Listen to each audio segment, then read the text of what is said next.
We welcome visit from the bishops. We welcome those who seek healing, seekers after the truth.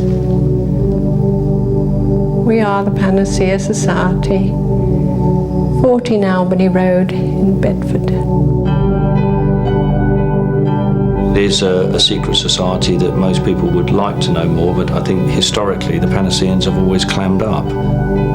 They're almost like a convent or a monastery. The story of the Panacea Society stretches back over 200 years. It includes a virgin birth, a miracle cure, and a utopia in Bedford. What is in there? What are they doing? I'd love to find out. I do know they're worth at least £30 million, which for a small religious society in Bedford is quite some money. The Panaceans are the custodians of Joanna Southcott's famous box of prophecies, destined to save mankind from the apocalypse.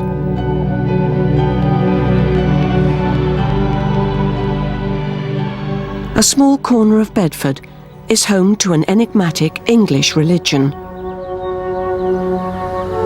This is the first time the outside world has been allowed a glimpse behind the net curtains of the Panacea Society. Ruth Klein's been a Panacean for 30 years. She's an ex-nurse, a widow, and at 70 years old has been working for the Society as chairwoman for the past 4 years.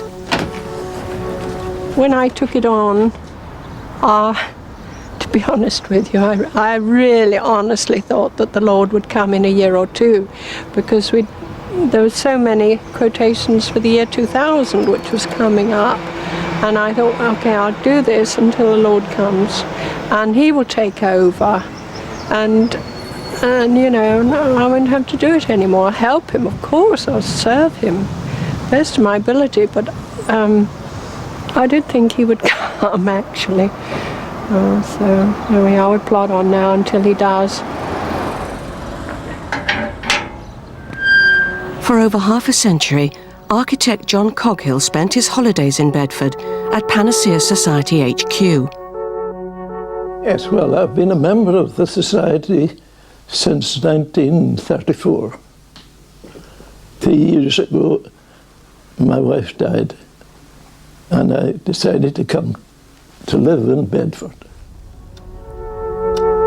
When I came here first to visit as a young man, there were 56 people working in this office. As treasurer, John Coghill's job is to look after the Panacea's multi-million-pound fortune. I wouldn't want to reveal what I do during the day. Mostly I sit there and shut my eyes.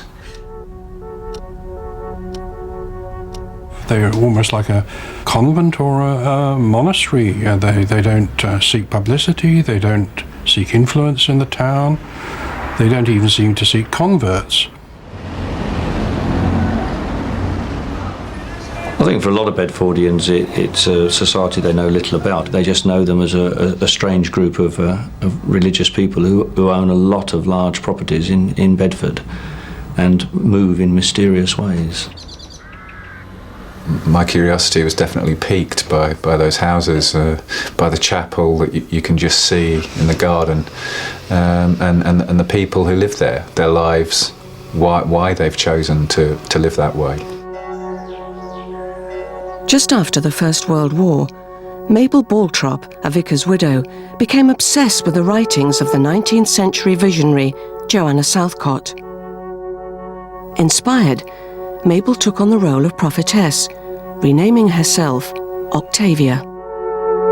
She felt compelled to create a religion, founding in 1919 the Panacea Society of Albany Road, Bedford. Their aim? To build a new Jerusalem in England's green and pleasant land. The first about 12 members of the society were all women. In fact, Octavia gathered around her 12 female apostles, and they were all women of means because they could afford to come and buy homes in Bedford. They were all either widows or spinsters, which is not surprising at the end of World War I, and at least 2 of them were suffragettes.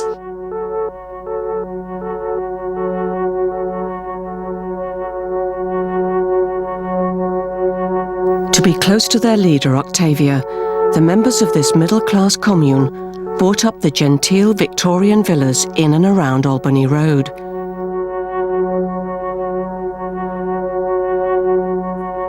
These are the houses which the Panaceans still own today. This is a file on the various houses. I think we have about 20 now, quite large Victorian houses, which we have to keep up.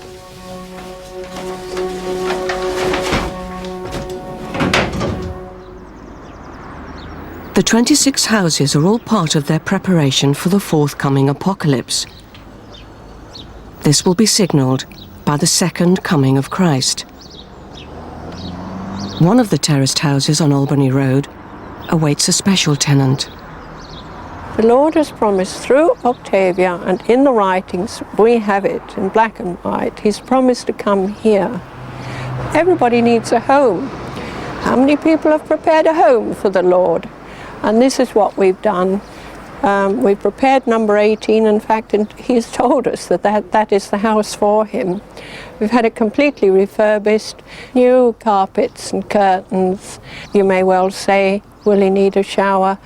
He will have a radiant body, so I don't think he will, but we've prepared it as a normal house anyway. And we've called it the Ark. So we're really looking forward to that. There's some people living in there at the moment. Little do they know, and little have we told them what a special house it is. They're on 2 months' notice. I think they're obviously very God-fearing people. They're very pious, they're very devout, and they're very sincere in their beliefs. What those beliefs are is a different matter.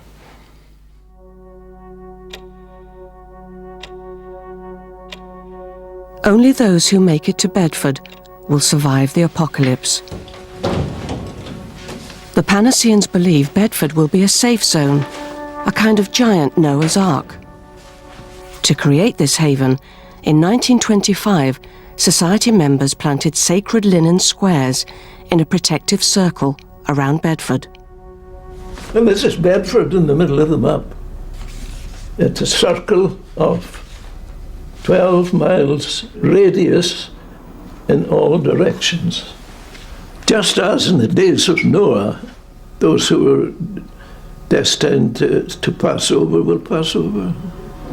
Noah told all the people round about him to build an ark. Silly old fools, what they said, more or less. The purpose is the same. In other words, to provide a means of protecting the people. If they cast scorn on it, as so many people have done and will do, all right, it's their loss.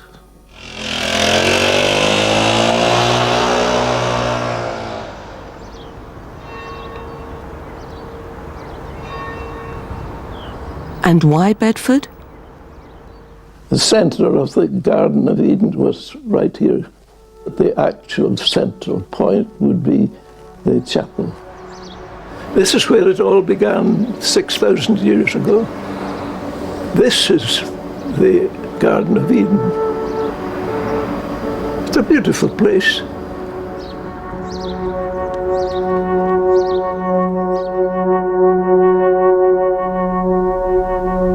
Part of the appeal of the society back in the 1920s was to women. They got to write books, they got to write theology, and they themselves took the services in the chapel.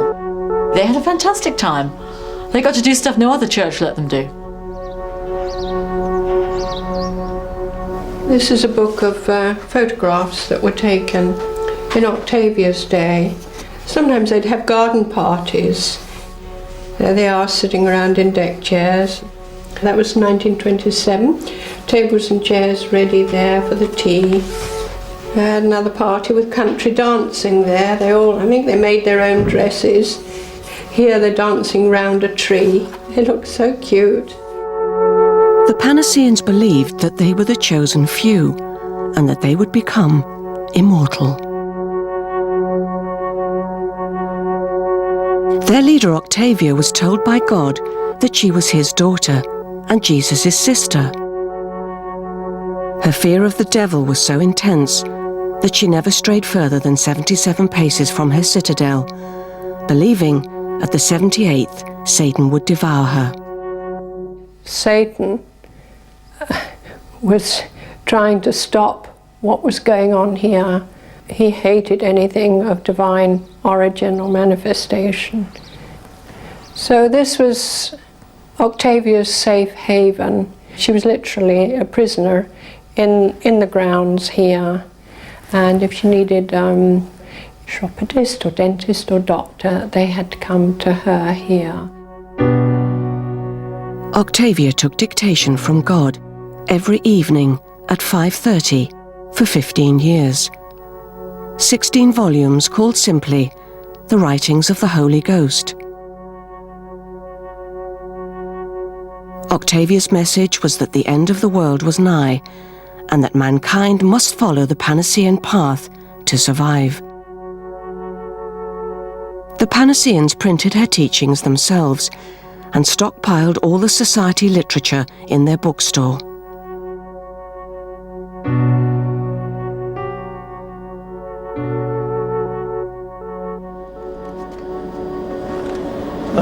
These are all our books, Panacea books. Thousands of them. Much of it was written by Octavia. There are something like 2 tons of our books in that pile. We are told that there will be a great demand for the books in due course. And this is How We Built Jerusalem, Part 2. Today, all Octavia's books are kept alongside those of her spiritual mentor and inspiration to all Panaceans, Prophetess Joanna Southcott.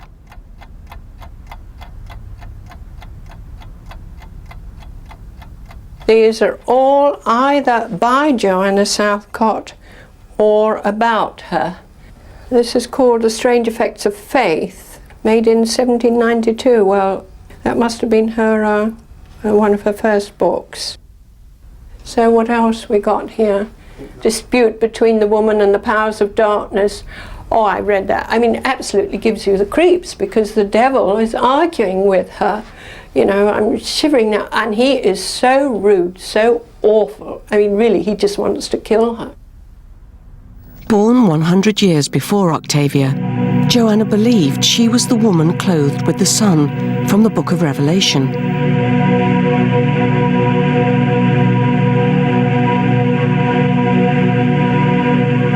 She issued thousands of passports to heaven to her followers. Soldiers took these off to the Napoleonic Wars for protection in battle. One way we can interpret Joanna Southcott and her activities is as almost a proto-nationalism. She's marking the British as the chosen people. Joanna didn't hesitate to tackle the church head-on. She claimed her instructions came direct from God. Joanna heard a voice which sometimes sounded as natural as someone standing in the same room beside her. She recorded what the voice told her in handwriting, and that's like automatic handwriting if you were to see it. And this would go on for page after page. And she ended up publishing 65 books. And she only started when she was 50. According to the voice, certain writings were to be kept secret and revealed only in a time of great crisis. These special writings and prophecies were sealed in a box, waiting for the moment of truth, when they would be ritually opened and examined by 24 bishops. But there was one prophecy Joanna didn't keep secret. In 1814, she announced she was going to give birth to the new Messiah. From a 64-year-old and a virgin, this was either a medical miracle or downright blasphemy.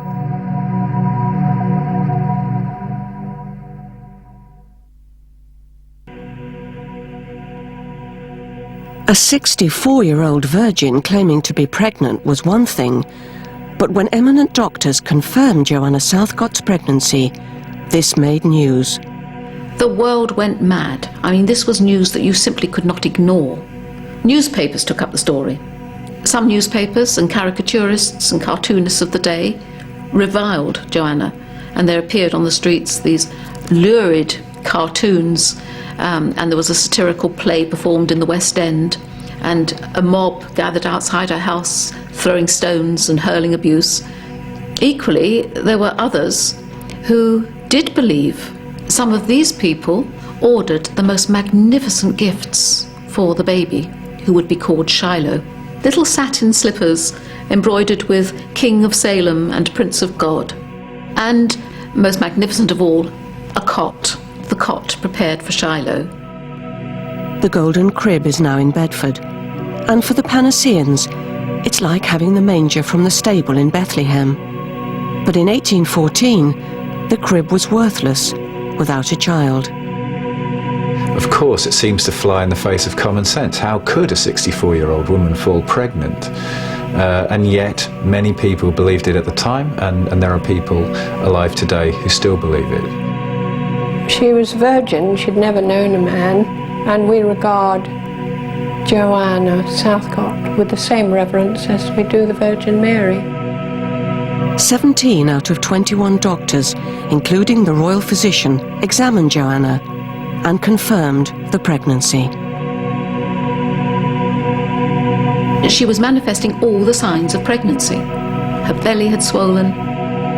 And she had milk in her breasts. Was it possible that London was going to be the new Bethlehem? If this woman was pregnant and no man had come near her, what else could you think? Dr. Rees, calling in early November, said that he felt the child move within the womb. She never actually let them do an internal examination. They could only examine her stomach above a flannelette nightie. November came, still no child. It was decided that perhaps she should marry. Only a marriage would make the child legitimate, and if it wasn't legitimate, it couldn't inherit any of these magnificent gifts that were pouring in. Joanna married one of her followers in the 9th month of her pregnancy. The agreement was, if there were no child, the marriage would be annulled. However, as the pregnancy went on, the signs of pregnancy started to wane. Dr. Rees came up to examine her, and he exclaimed, "Damn me if the child hasn't gone." In late December, she did go into labour pains, and it was actually on December the 25th, 1814, that the child was born, not visibly, but etherically. That child, of course, was Octavia. The Panaceans believed that Joanna's ethereal child was reincarnated as their founder, Octavia. After that, Joanna rapidly weakened. and eventually she died at 4 o'clock in the morning. No child appeared.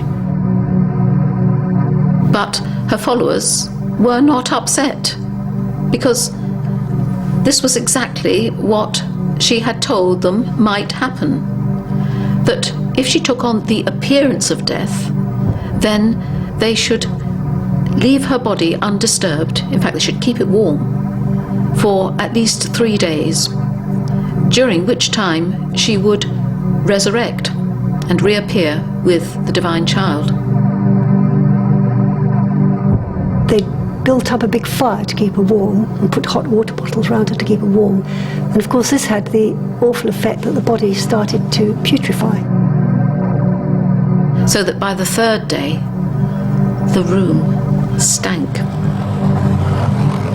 After 4 days, Dr. Rees and a couple of other doctors came round to perform the post-mortem on the body. The doctors were instructed by Joanna's followers to conduct the post-mortem as if it were a caesarean. And then they started opening up Joanna. Dr. Rees did insert his knife into the stomach. But what was produced was a very small womb, no bigger than the size of a small pear. There was no sign of pregnancy at all. And so, reluctantly now, the followers had to accept there was no physical child. They called it the big disappointment, as they really did believe that there would be some evidence of the birth. So the verdict of the post-mortem, gallstones were found in the gallbladder, and the intestines were unusually distended with flatus and no appearance of her ever having been pregnant. The line that was taken by the majority of her followers was that it had been a spiritual rather than a temporal birth, and they actually referred to a particular passage in Revelation to justify this reading of her pregnancy. It says here, verse 5, and her child was caught up unto God and to his throne. That child incarnated and came to live with us in the form of Octavia. It just makes perfect sense. Joanna Southcott's spirit lived on in Octavia, but her material legacy was her box of prophecies. This box was to take over Octavia's life. Its contents became the focus for the Panaceans' faith. They believe opening the box will herald the second coming. Jesus will return to Bedford and save the chosen few from the apocalypse. Octavia called upon the bishops to open the box and reveal its secrets. The Panacea Society mounted a nationwide box awareness campaign, urging the public to support their cause.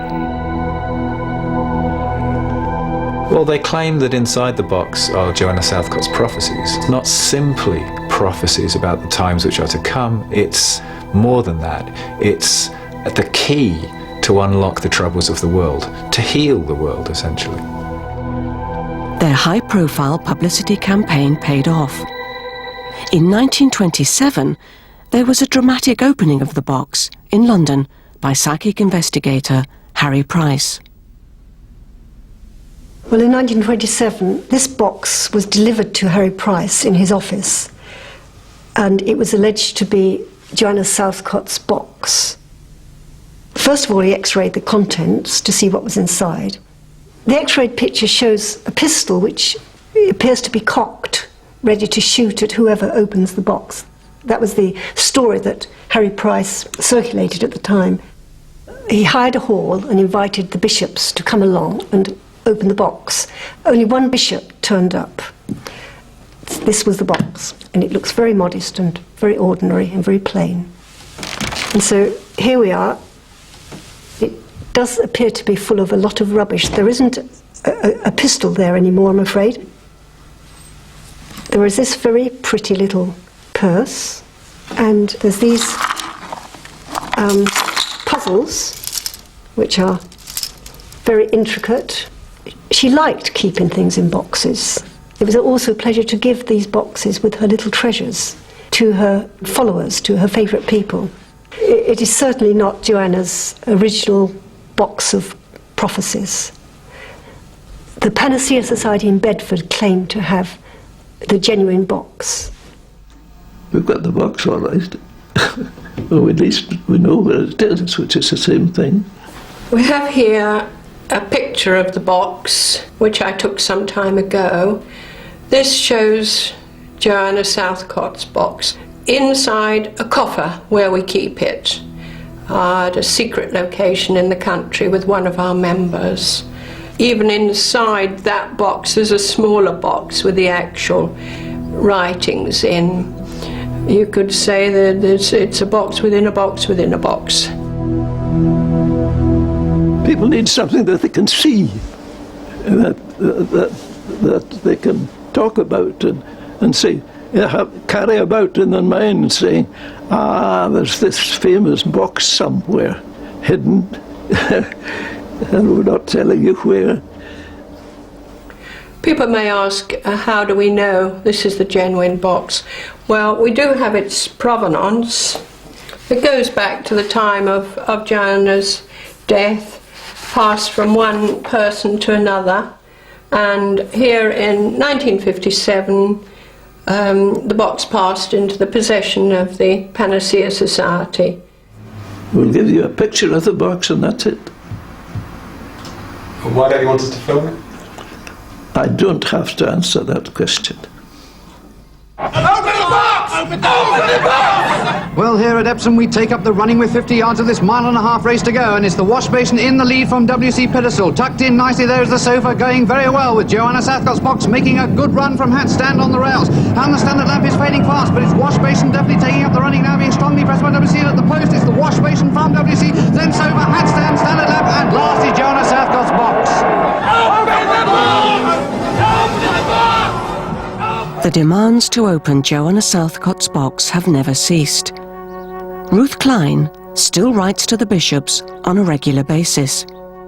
Dear Archbishop of Canterbury, on behalf of the Panacea Society, we, the undersigned, bring to your attention the existence and importance of Joanna Southcott's box of sealed writings, lest the Society's annual advertisements in the press and correspondence with your predecessors in office should have escaped your notice. The box can only be opened in the presence of 24 bishops of the Church of England, that is the 24 elders as mentioned in the Bible. We enclose leaflets to show that the bishops have been begged to open this box for close on 200 years. It is, of course, your duty to look into this matter promptly and fully. I think they're on a losing wicket, frankly. I mean, most bishops today wouldn't have heard of Joanna Southcott to start with. And really, they have better things to do. Really, some replies are really quite rude. One of the archbishops of Canterbury said he's not prepared to make a fool of himself. Good luck to you if you haven't got anything else to do. Anything that could be in there now would have no meaning for the 21st century, and would really bring the bishops into disrepute, I think, to be involved in it. And I think that's right. All they have to lose is a bit of face for being involved in something like this. But I mean, what do they fear is going to be inside the box?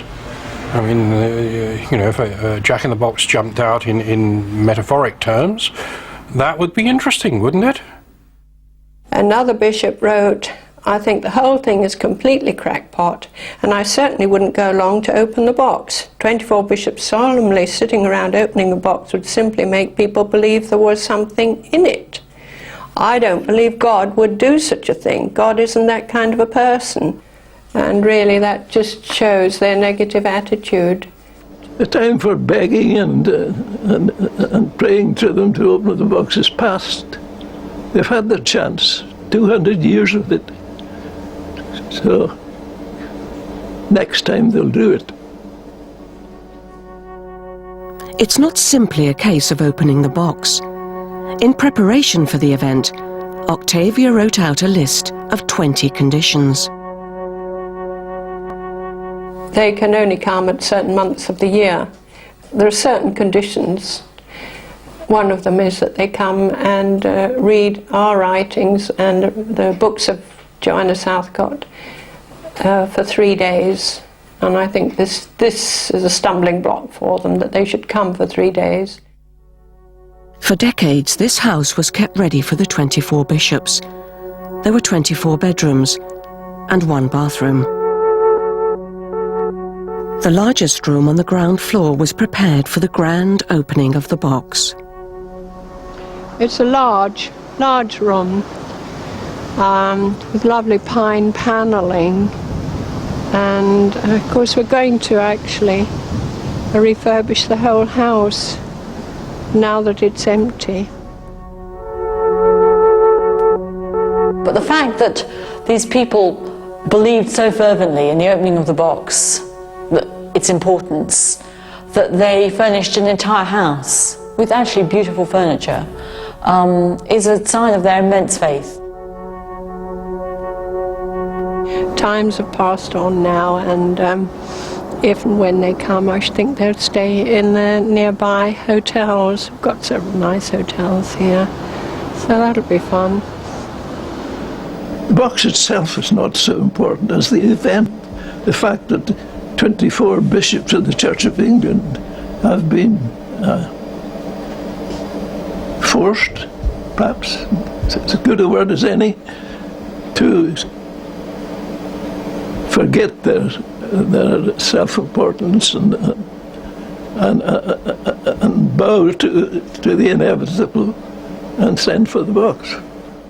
The box obviously is a good gimmick, but then that's not a rare thing when you're dealing with this sort of material or these sort of people. They're very good at it. I think in one way it'd be a great disappointment if they opened it. There's a kind of mystery to this box that would be gone once it was opened. The quest to open the box is only half the story. The Society also operates a global healing service, performing daily miracles for over 75 years. Dance, little linen, dance. Dance for Jesus.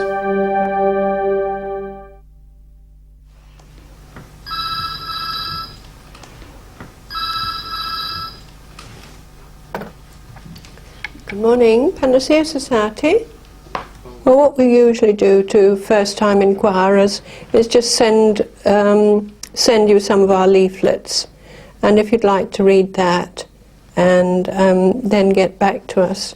And if you want to take the healing water, then please write to us with a list of your ailments, and we will send you the means of making the healing water.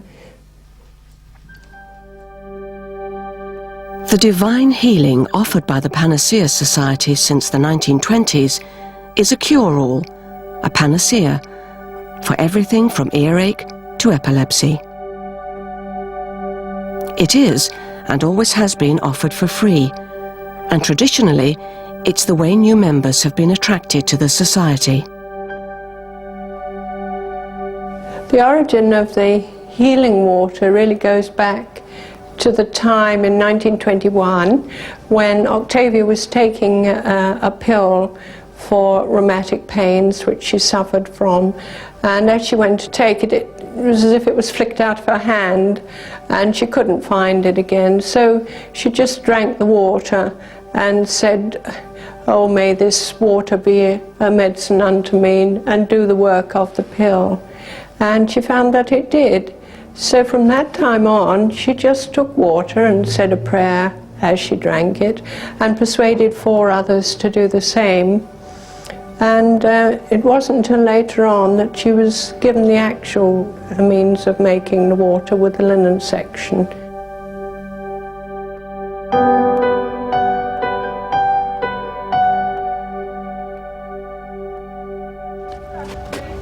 It remains a mystery how exactly, but news of the cure spread. Letters requesting the water treatment still come in from all over the world. Here's the letters we've received today. One from Canada, Holland, Africa, USA, Jamaica, Ghana, and of course England. Oh dear, this one's in French. J'ai été heureux de retrouver votre documentation après plusieurs années de contact et traitement pour la divine deliverance. Probably asking for a new linen section. These are the linen squares that make ordinary water holy. Huge rolls of linen were breathed on by Octavia and then cut up with pinking shears by her followers. We send our applicants for the healing water one of these linen sections in a little envelope, and we tell them to put it in a jug and to then fill the jug with water, at the same time saying a certain prayer asking for divine healing. So that is now water A, ready for drinking. That is for drinking, and that is for external use. You have to use that twice a day, and certainly use it in your bath. It isn't just for a particular ache or pain. You really have to take it the rest of your life, because one is never completely cured.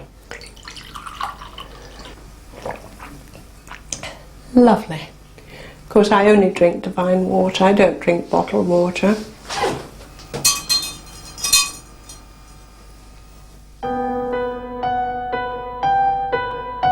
$38,000. That means there have been at least 38,000 people that have applied for the healing water from America. Each of these is one person's progress, really, and faithfully reporting. I used to write in, and I continue to write in to myself every 3 months, file my letter. I don't write a reply. And my card is there, and I can see back when I applied in 1972. This just happens to be my little bundle here. You can see there's 4 columns for each year. Oh dear, all my problems are there. Still anxious. And Mr. Coghill also writes in very faithfully every 3 months, and I put his letter away also. I did add up the different countries: Sweden, America, France, Holland, Belgium, South Africa, and it came to about 120,000 applicants that have taken the water. The Society has the names and addresses of thousands of witnesses to the success of this miracle water treatment. People saying, I had such and such and I'm so much better, my dog's better, the hens are laying better, the cows are giving more milk, the flowers are prettier, and I no longer have migraines. And I enjoy drinking the water, and please send me another linen section. Mine is, I've lost mine, please send me another one quickly. So we have kept all the letters. It's sometimes we wonder why, but there they are. Little exercises, oh, lovely.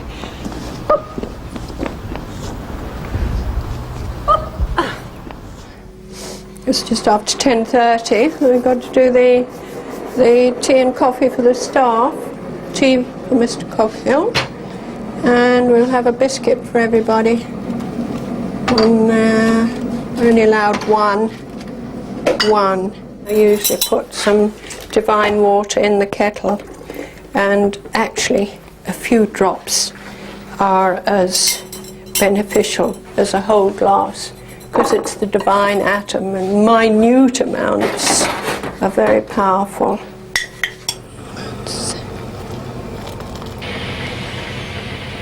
Both trustees work 5 days a week, 52 weeks a year, dispensing the mail-order cure. The Society is a registered charity and therefore pays no income tax. I'll take this. Is Mr. Coghill downstairs or upstairs? And as a charity, it's not permitted to pay its trustees a salary. Hello, Mr. Coghill. Tea time. The way they operate and the amount of money they have has always been a closely guarded secret. Well, I do know they're worth at least £30 million, which for a small religious society in Bedford is quite some money. Their mysterious millions have accrued over the years as former members died and left generous legacies. Treasurer John Coghill is caretaker of the funds for the Lord's return. We have a sizable fund to finance the second coming, because what the scripts in these books say is that I will need all your money when I come.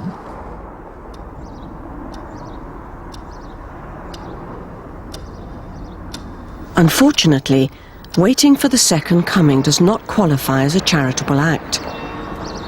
The Charities Commission has encouraged the Society to bring in an outsider, for the first time, to help manage their affairs. They've got a business manager and they are becoming more business-like.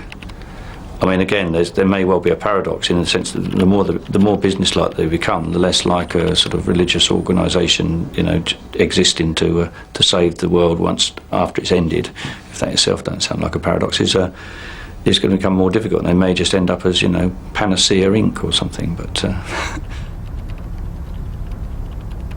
the Panaceans were told that in order to maintain charitable status, they must put their income to work and make material donations.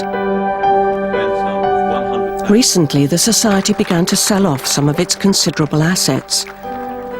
They held one of the largest private house auctions for a decade. They raised over £750,000. This has caused much soul-searching, as the Panaceans don't really feel these possessions were theirs to sell. They believe all their members will return at the second coming, and may need their earthly possessions again. 90, 200, 220, 240, 240, 240 this time. However, one Panacean will find her possessions just as she left them. Octavia died in 1934. Her grave is discreetly marked with the initials of her earthly name, Mabel Baltrop. All the Panaceans who have died are expected to return at the second coming. Until then, they wait on a nearby planet. Uranus. On Uranus there are there's a colony, you might say, of immortal people, people who have already become immortal. And of course the healing water prepares the body for this. And those that have been taking the healing water, they are now living on Uranus in their spirit bodies, because they couldn't live there in a normal physical body.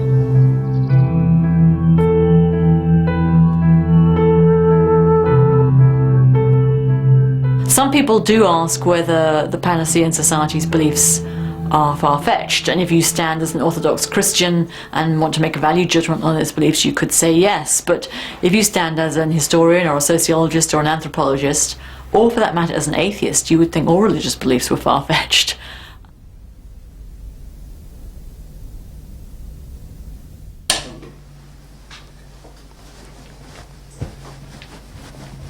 Once a month we have a communion service where we use the divine water for the communion instead of the wine that the churches use. And of course this has its very special blessing and power of the Holy Spirit in it. We still have a service here every Sunday. I bring Mr. Coghill on the way, knock on the door, and he's always ready, and we walk up. After the service, we walk around the grounds a bit in the sun and sit on that seat. When Ruth Klein first came, she was often both minister and congregation. When John Coghill arrived, the congregation doubled. I would be surprised if there were more than 20 Panaceans in Bedford, and it may well be a lot less than that. It may simply be a handful. And I guess around the world there's probably not more than double that number. Happy birthday to you, happy birthday dear John, happy birthday to you. All right, like a cracker. Oh, look. Yes. My. What does it say? What does it say? I've never seen anything like this before. Now I've got to blow them out. Are you going to make a speech? Make a speech? No, I don't. think I'm speechless. Whatever else you say about them, they are quite quirky, they're quite interesting, they're quite unusual, and obviously it's quite nice in some sort of strange English way to have these anachronistic organisations. And certainly in studying the origins of this community and its growth and its development, it is a microcosm of any larger religion. And the thing one gets in reading the archives, in talking to the current members, in just walking around these grounds, in going in the chapel, is that this community is a testimony to extraordinary faith. It really is.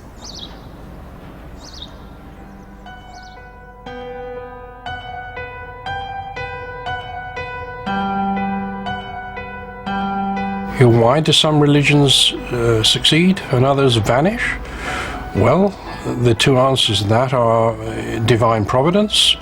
The other answer is luck. We're on a mountain and we were looking at the valley below, and there were fields and sunshine and mountains and rivers and rainbows, and it was just beautiful. And we looked at the earth, how wonderful it could be, and I looked up to Jesus and I said, Jesus, I love you. And he looked at me and he said, I love you too. I believe I was there with Jesus, you see. It wasn't just a dream.